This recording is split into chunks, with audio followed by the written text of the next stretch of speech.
the administration calling it a result of the pandemic.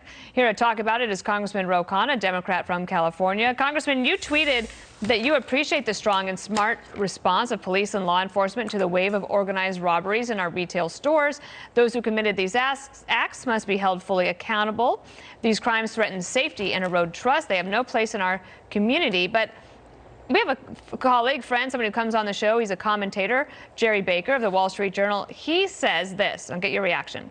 This latest manifestation of the grip it has on our ruling class is a disturbing reminder of how far progressive ideology has propelled the country towards social disintegration.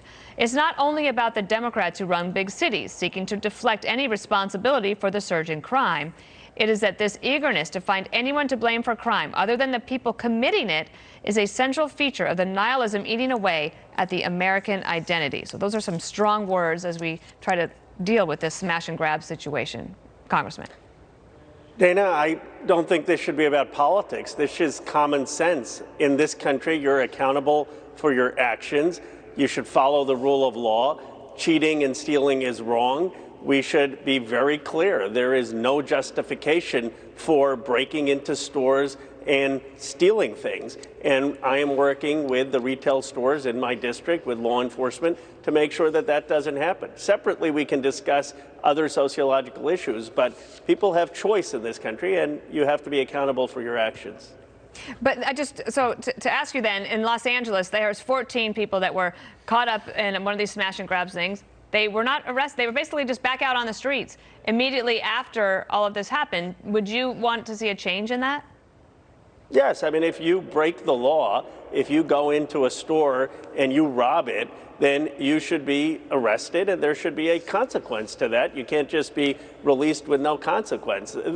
I don't think this is a Democrat, liberal, conservative issue. This is common sense. We teach our kids, you observe the law and you don't go in and steal. And I think we have to be very clear that that's the basic expectation in a democratic society. In some of these cities, San Francisco being one, Los Angeles being the other, it doesn't seem like there are many consequences because of this bail policy. And when you think about it, it's not working.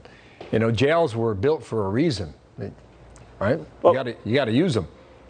Well, Bill, I think there's a difference between cash bail, where sometimes people are saying, well, if you're poor, you shouldn't just be able to get out, versus saying just let people out. Even those who are saying move away from a cash bail system are saying if someone is a threat, if someone is going to commit a crime again, then they need to be still in jail. And so I think that we need to have common sense reform. The point is, look, if people are concerned about income inequality, of course that's an issue.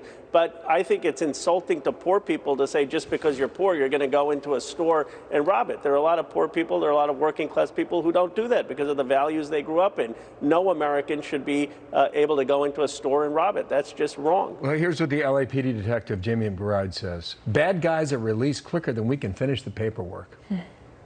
That's a revolving door, whether you're rich, poor, or middle class.